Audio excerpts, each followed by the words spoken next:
Is it put on? I asked my mom. Do you really think that he's changed this time, or has he just lied about the 1-year chip? Is he faking being Mr. Nice Guy while he's gaslighting you? This was my reaction to my mother's suggestion that the kids come back and live with their parents. Many of you know that I come from a family with addiction problems. My brother is now in recovery and has been for actually a little over a year, about a year and 3 months. But my mom has had temporary custody of my nieces and nephews.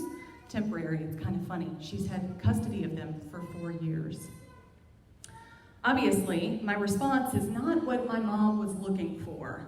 She said, Elise Dene, as all moms can. Elise Dene, it has been a year. Where is your forgiveness? And I felt the hair on my neck stand up, and my back became rigid, and I gritted my teeth, and I gave her a rendition of how my brother had failed, how he had hurt her, how he had hurt his own children, and how he had hurt me. And I said, don't you know that you're going to throw these kids back to the wolves? They're going to relapse because it's just too much pressure to have the kids back full time. And my mom's voice cracked, and she hung up. So for those of you who are in recovery, you'll recognize that I took what's called the distance cure, which means I don't often engage with my family because it's almost always full of drama if a full-blown fight doesn't occur. And unfortunately, conversations like this are really par for the course. Except, this is the first time ever that I've had a conversation with my mom about the kids going back, because this is the longest that my brother has been in the program and working the program in the last 18 years. So, with these thoughts pushed back to the back of my mind, I began to do what I do every Monday morning, and that is to reread the sermon text for the week. Colossians 3:12 through 17. As God's chosen ones, holy and beloved, clothe yourselves with compassion, kindness, humility, meekness, and patience. Bear with one another, and if anyone has a complaint against another, forgive each other, just as the Lord has forgiven you. So you also must forgive. Above all, clothe yourselves with love, which binds everything together in perfect harmony. And let the peace of Christ rule in your hearts, to which indeed you were called in the one body. And be thankful. So the first phrase of that says, chosen ones, holy and beloved. Those were once adjectives that were really reserved only for Jews. But now those three precious words are spoken about Christians. There's now a universalism to this community. There is no longer a favored nation. All of those virtues, compassion, kindness, humility, meekness, patience, forbearance, and forgiveness, give us guidelines for ordering life together. And that is community. It's all these virtues that govern and set the tone for interpersonal relationships. And Barclay puts it this way. He's a theologian and a writer. He wrote, Christianity is community with God. Christianity has on its divine side the amazing gift of peace with God, and on its human side, the triumphant solution of the problem of living together. There is a difference between those who will say that, I'm altruistic, I'm a good person. They may even say, I'm a humanitarian. And that's all well and good, but it is not the same as Christian virtues. To be sure, both ideologies or movements, and some might even argue that humanitarianism is almost like a religion in and of itself, share in common is its social dimension. Even John Wesley wrote, the gospel of Christ knows no religion but social, no holiness but social holiness. We cannot enact and truly call ourselves Christians without taking into consideration how we interact with other people. Compassion, the first virtue here, really has more to do with mercy. And mercy was certainly needed in the ancient world, just as it is today. Then the orphaned and the widowed went to the streets to beg, or they used other means to make money. Now, it looks a little bit different today, but many single mothers will stay with men that they don't love and perhaps don't even know all that well because they need the money and they need safety over their heads. So they endure all manner of mistreatment. Those in ancient times who struggled with mental health issues or disorders were ostracized and expelled from the community. Usually they did not live long, or their quality of life was so incredibly poor due to malnutrition, isolation, or frankly from self-harm. They were treated horribly. Now today, the pre-existing conditions may prohibit those who need medicine to treat their mental health problems. May not be approved because of insurance. Or if they are approved, it's at an exorbitant price. The people who show compassion offer emotional and society healing to those who are most vulnerable. And so then the next virtue is kindness. And the ancient writers describe this sort of kindness is somebody who wishes the good for someone else as much as they wish for themselves, for their own good. Now, goodness by itself can be kind of stern, in the same way that a strict parent may reprimand a child and give stern language and say, come on and do this, whereas kindness might explain why they're doing it, to keep their child safe. Don't touch the stove, it's going to burn you. Instead of just, don't touch it, right? There's a little bit of a difference there. The goodness made mention in the Bible is the goodness to which is both kind and clued in. It's not the goodness from a distance. The next virtue is humility. And in classical Greek, there is actually no word that describes humility without some sort of tinge of meanness, some sort of groveling nature or servitude. But this is not the character of Christian humility. It's actually based on two things in our twofold nature, both our divinity and our humanity. On the divine side, we take on the posture of humility because we are ever present of God's sovereignty and our sort of createdness, our creature likeness. On the human side, it's based on the belief of the imago Dei, which means that we are created in the image and likeness of God.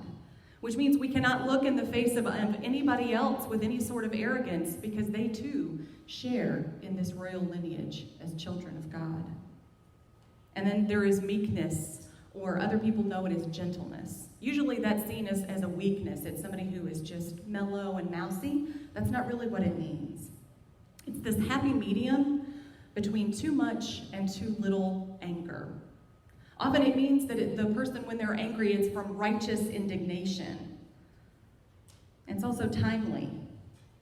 This person has simultaneously the strength and the sweetness of true gentleness. Then there is the virtue of patience. Be careful what you pray for. People always say, oh Lord, give me patience. Well, be ready for that. You may not know what you're praying for.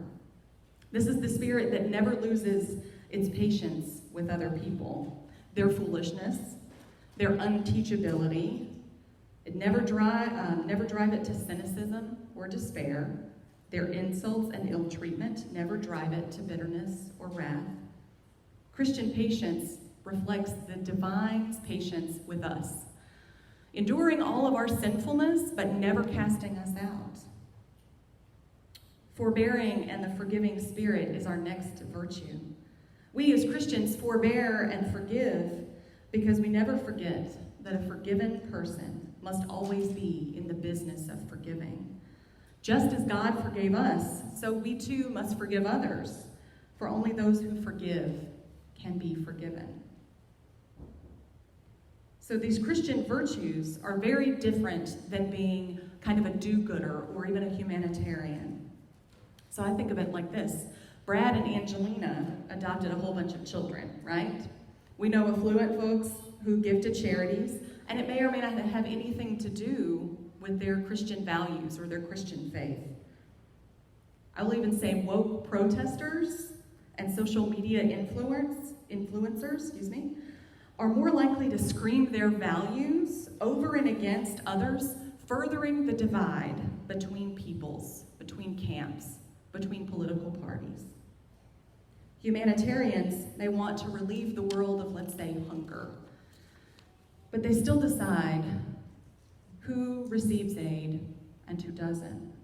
We've all heard those commercials that for just $6 a day or $3 a day or whatever it is, you can feed a child in, right?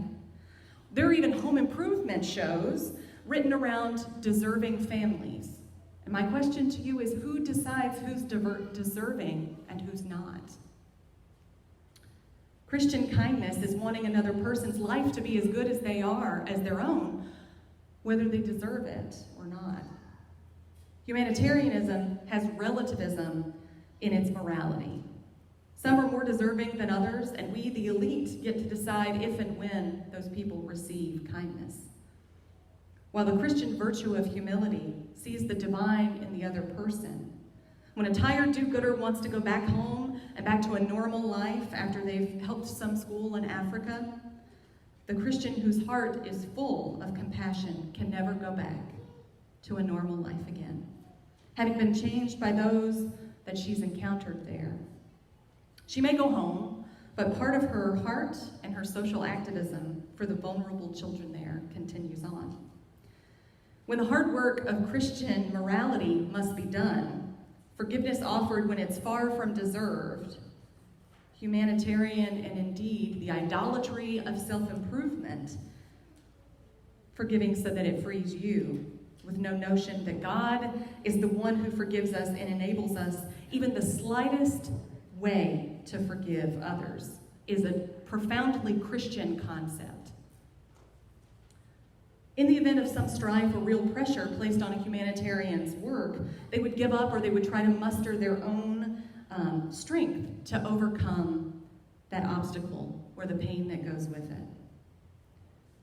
The Christian virtue of forbearance has current, this life, and eternal implications that humanitarian efforts simply don't have. These Christian virtues are only possible through the power of Christ and out of our response to the love of Christ. These are all ways that love is put on. Sometimes the way our Christianity is lived out, it looks more like humanitarianism than it does Christianity.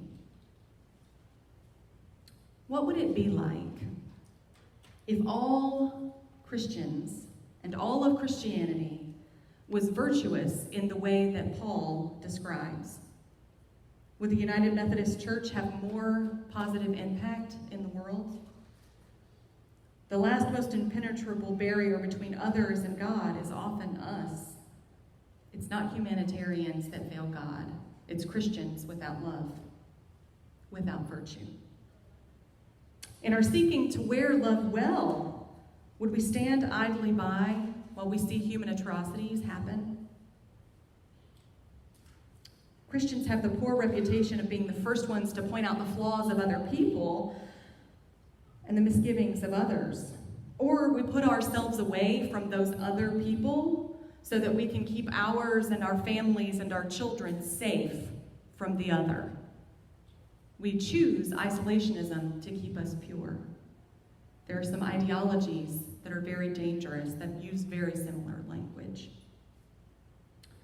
Our faith is not privatized and does not occur only by ourselves through daily devotions. The love we show others, by who we include, our willingness to show kindness, to forgive others. Can you imagine if we were humble enough to think that we might not have it all figured out? To still stay engaged and to ask questions when others offer something up that they believe, even if it makes our skin crawl and we're not sure about it, it makes us really uncomfortable? What if instead of avoiding conflict, we dealt with conflict head on, with integrity, with grace, and with meekness? What would our society be like if we put on love? Would the parents of a wild kindergartner sneak the teacher and pull the teacher aside and say, my child has just been diagnosed with a mental health problem? What would happen if they spoke up instead of kept it silent, kept it secret and hidden? They might share it if they knew that they were going to be met with a compassionate response, if they were still going to be included, and if their child was still going to be treated with dignity. So this metaphor of changing our clothes and wearing new garments is a metaphor for a transformed life. Is it put on? That's what my mother asked me, but that's what I should have asked myself. Now, I know that she would not have suggested the children moving back with their parents if she didn't really believe that they were ready. She's developed enough boundaries and experienced enough growth from codependent tendencies. Where I am rigid, especially in the protection of children, she is flexible. She is more open to that. Now, many of you will say, well, you've seen really terrible stuff. Of course you're rigid. But God doesn't call us to rigidity. God calls us to an openness for the transformation. I also know that she would go through the courts, letting them help to determine if they were ready, and not base this on some sort of emotional reaction, and certainly not based on their word alone, because frankly, their word has not been good. She would never proceed without having weighed the options and done some research. And similarly, I did research to help me come to a place of more understanding, to wrap my mind around this. The likelihood of relapse decreases dramatically after 1 year of sobriety.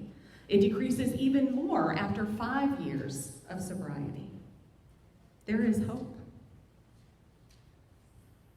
The still small voice kept prompting me. Is it put on? Did you put on love? So I had this unrestful night's sleep, and so then I woke up the next morning and sent my mom a text that said, who am I to decide whether they're ready to take the children back on full time or not? This is what we want, right? Through the love of Christ, my brother could be transformed, his life restored, and his children's lives redeemed. Praise God, it's right. Who am I to say that they're not ready? Who am I to limit the transformation of God through Jesus Christ? My gut reaction to that was not kindness. It was not meekness. God is still working on me. And the Holy Spirit will continue to work on you if you let the Holy Spirit do it. Put on love. Love is our all-purpose garment. Let the Holy Spirit transform you. Amen.